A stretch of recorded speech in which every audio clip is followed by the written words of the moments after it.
Hola a todos, una vez más bienvenidos al canal de Filósofo 777. Quisiera preguntar el día de hoy, ¿quién está pagando el ajuste económico de Nicolás Maduro?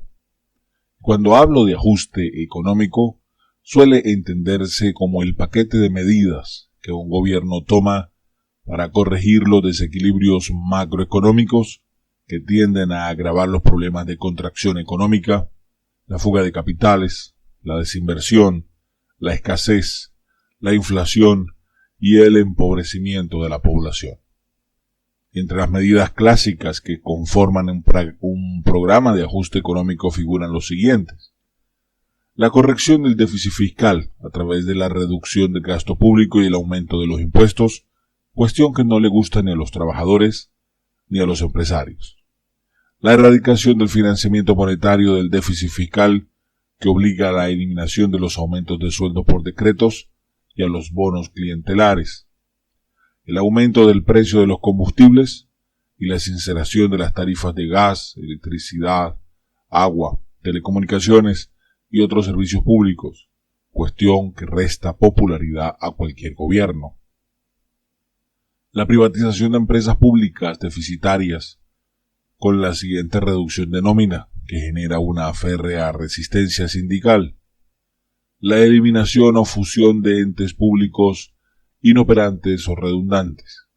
Y la sincronización de las tasas de interés con la inflación, lo cual encarece el crédito y aumenta los costos financieros de las empresas y las personas ya endeudadas. En fin, todo esto se trata de una serie de medidas que no suelen ser bien recibidas, sobre todo cuando los costos del ajuste se encargan sobre los sectores más vulnerables, como las pequeñas y medianas empresas, la clase media profesional y los trabajadores que viven de un sueldo fijo. En Venezuela, a pesar del descalabro del ingreso fiscal de origen petrolero y del desplome de la recaudación de impuestos sobre la renta e impuesto del valor agregado IVA, como consecuencia de las prolongadas recesiones de la economía, se ha mantenido la inercia de un gasto público populista, que ahora es financiado con desmesuradas emisiones de dinero, cuestiones que se han convertido en el principal factor propagador de la hiperinflación.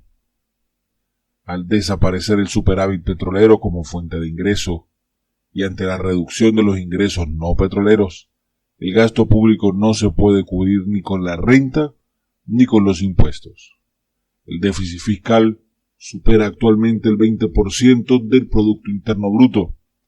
Para financiarlo, el gobierno recurrió primero al financiamiento externo, endeudándose cada vez más. Una vez cerrados los mercados financieros, a la emisión monetaria del Banco Central de Venezuela.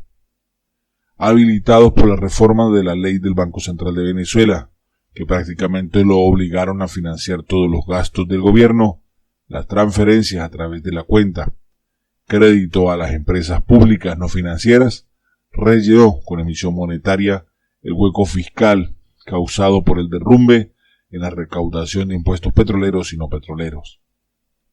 Maduro heredó de Chávez una deuda externa superior a los 110 millardos de dólares, con pagos a razón de 8 o 10 millardos por año.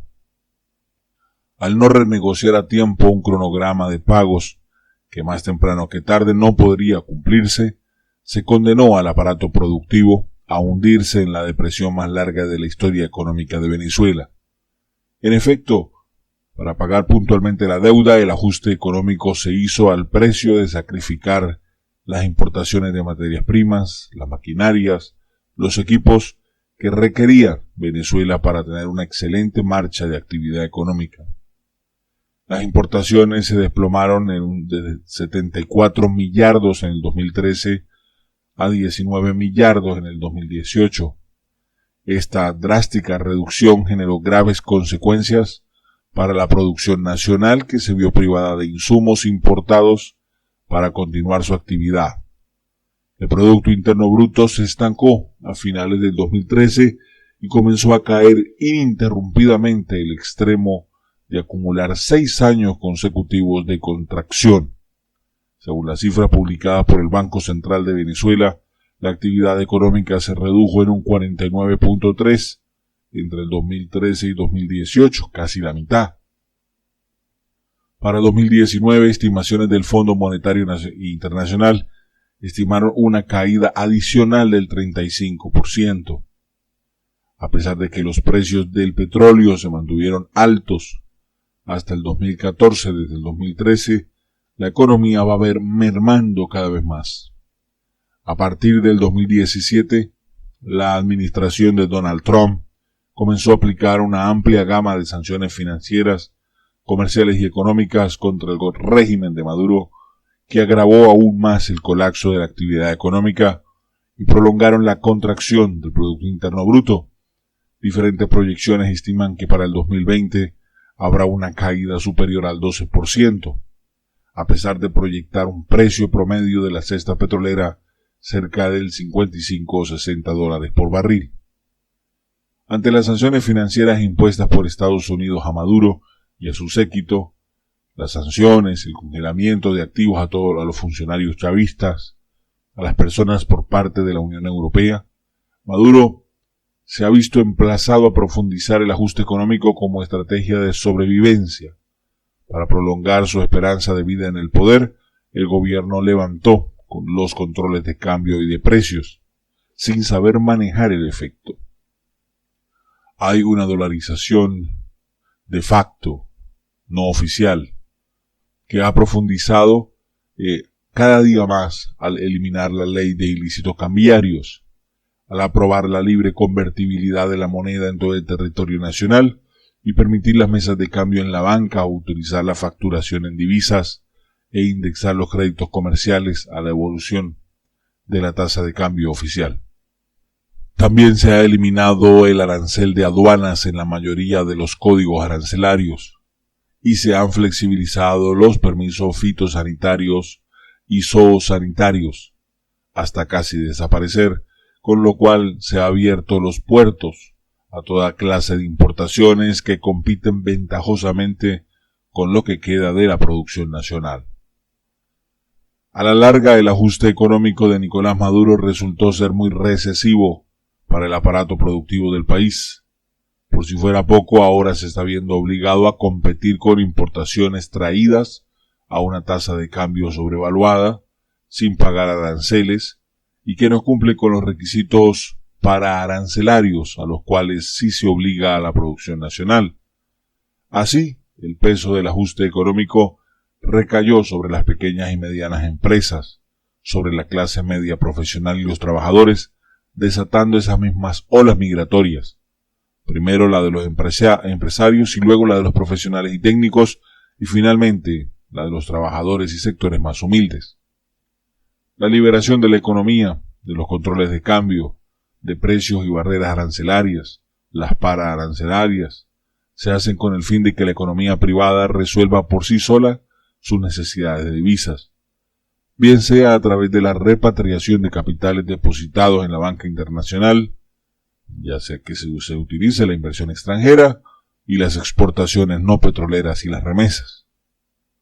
Para muestra un botón, si los 4 millones de venezolanos que ACNUR ha registrado como migración venezolana le envía a sus familiares un promedio de $100 mensuales, esto equivale a 400 millones mensuales de dólares, lo que significa que el monto total por concepto de remesas pudiera ascender en el 2020 a 4.800 millones al año.